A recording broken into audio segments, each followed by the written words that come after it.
Are the suburbs okay? Hey, I'm Alex. I'm a film composer, and today we're talking about Weapons, directed by Zach Cregger, with a score by Ryan and Hayes Holiday and Zach Cregger.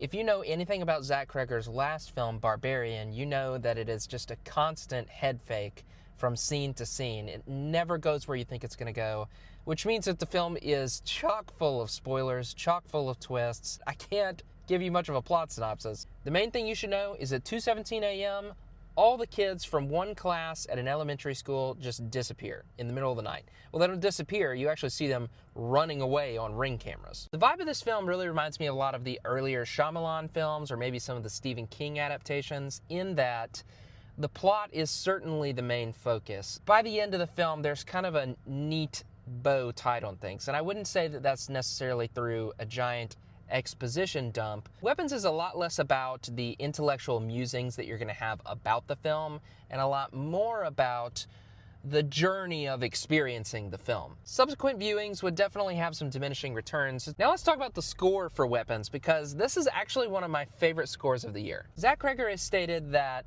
he's worked previously with Ryan and Hayes Holiday just as collaborators in a band. They've known each other for a really long time.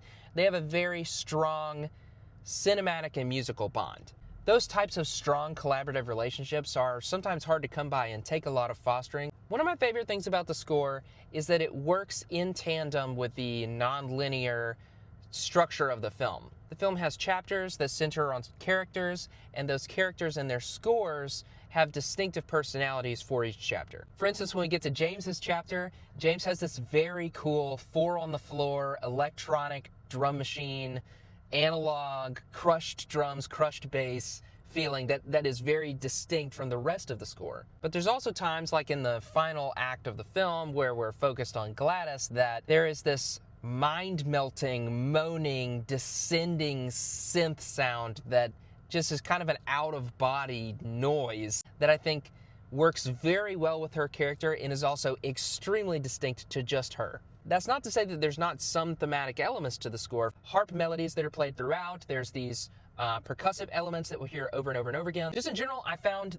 this to be so musically interesting and have such a unique texture for each character. I think anyone that really loves film, and especially film music, really loves a big swing. We always respond to creative people creating something interesting, creating something artful, and that is definitely happening with the score for Weapons. I would give the film Weapons a 4 out of 5. I think it's one of the best films of the year so far.